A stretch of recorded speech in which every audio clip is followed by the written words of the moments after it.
Why do 80% of Los Angeles residents still remember Halloween 1994? What was it about that night that left an indelible mark on the collective memory of the city? It's not because of the costumes or candy. It wasn't the usual festive atmosphere that made it unforgettable. It's because of David Gray, a name that would become synonymous with fear and horror. David Gray, a former police officer, turned the festive night into a nightmare. Once a protector of the community, he became its worst enemy.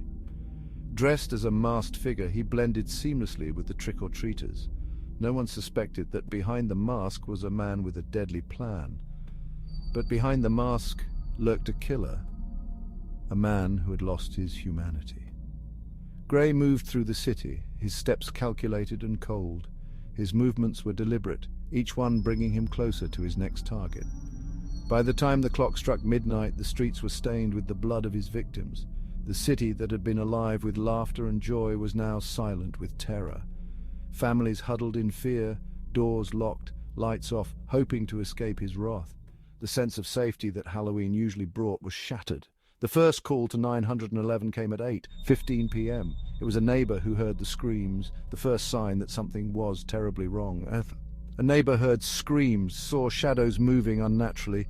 The fear in their voice was palpable.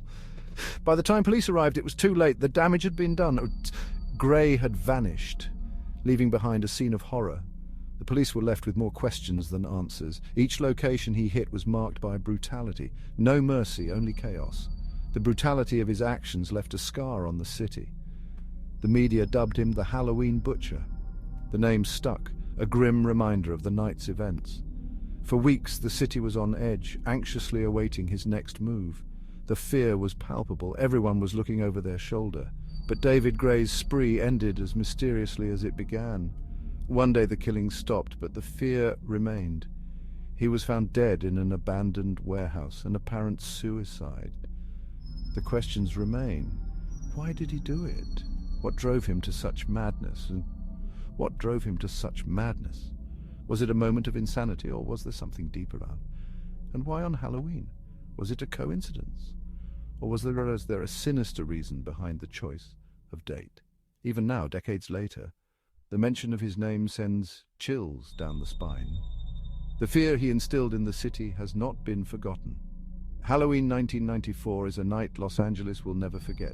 The events of that night have become a dark chapter in the city's history, a reminder of the fragility of safety and the unpredictability of human nature.